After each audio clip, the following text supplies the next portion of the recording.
जय माता दी। द्वितीय नवरात्र माँ ब्रह्मचारिणी। ओम सं ब्रह्मचारिणी देव्ये नमः। दधाना कर पद्माभ्याम शमाला कमंडलो देवी प्रसीदतु मयि ब्रह्मचारिण्यनुत्तमा। माँ दुर्गा की नवशक्ति का दूसरा स्वरूप ब्रह्मचारिणी का है। यहाँ ब्रह्म का अर्थ तपस्या से है।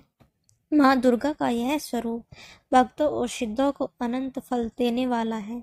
इनकी उपासना से तप, त्याग, वैराग्य, सदाचार और संयम की वृद्धि होती है। ब्राह्मी आयु को बढ़ाने वाली, स्मरण शक्ति को बढ़ाने वाली, रुधिर विकारों को नाश करने के साथ साथ स्वर को मधुर करने वाली है। ब्राह्मी को सरस्वती भी कहा जाता है क्योंकि यह मन एवं मस्तिष्क में शक्ति प्रदान करती है।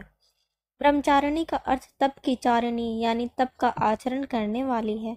देवी का यह स्वरूप पूर्ण, ज्योतिर्मय और अत्यंत भव्य है। देवी ब्रह्मचारिणी के दाहिने हाथ में जप की माला है, बाएं हाथ में कमंडल है। देवी ब्रह्मचारिणी साक्षात ब्रह्म का स्वरूप है, अर्थात तपस्या का मूर्तिमान रूप है। ये देवी भगवती दुर्गा, शिव स्वरूपा, गणेश जननी, नारायणी, विष्णुमया तथा पूर्ण ब्रह्म स्वरूपिणी के नाम से भी प्रसिद्ध हैं। पूर्व जन्म में इस देवी ने हिमालय के घर पुत्री रूप में जन्म लिया था और नारद जी के उपदेश से भगवान शंकर को पति रूप में प्राप्त करने के लिए घोर तपस्या की थी। इस कठिन तपस्या के कारण इन्हें तपश्चारिणी अर्थात ब्रह्मचारिणी नाम से अभिहित किया गया। 1000 वर्ष तक इन्होंने केवल फल फूल खाकर बिताए और 100 वर्षों तक केवल जमीन पर रहकर शाक पर निर्वाह किया। कुछ दिनों तक कठिन उपवास रखे और खुले आकाश के नीचे वर्षा और धूप के घोर कष्ट सहे। 3000 वर्षों तक टूटे हुए विलव पत्र खाए और भगवान शंकर की आराधना करती रही। इसके बाद तो उन्होंने सूखे विलव पत्र खाना भी छोड़ दिए। कई हजार वर्षों तक निर्जला और निराहार रहकर तपस्या करती रही।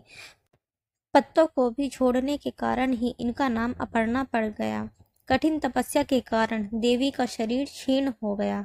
देवता, ऋषि, सिद्धगण, मुनि सभी ने ब्रह्मचारिणी की तपस्या को अभूतपूर्व पुण्य कृत्य बताया, सराहना की और कहा, हे देवी, आज तक किसी ने इस तरह की कठोर तपस्या नहीं की। यह तुम्ही से ही संभव थी।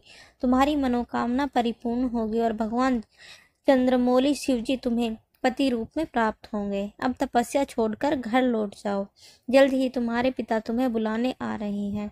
इस देवी की कथा का सार यह है कि जीवन के कठिन संघर्षों में भी मन विचलित नहीं होना चाहिए। माँ ब्रह्मचारिणी देवी की कृपा से सर्व सिद्धि प्राप्त होती है।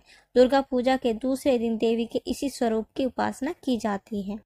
Thanks for watching. Please like, share and subscribe my channel और मुझे कमेंट करके ज़रूर बताना। धन्यवाद।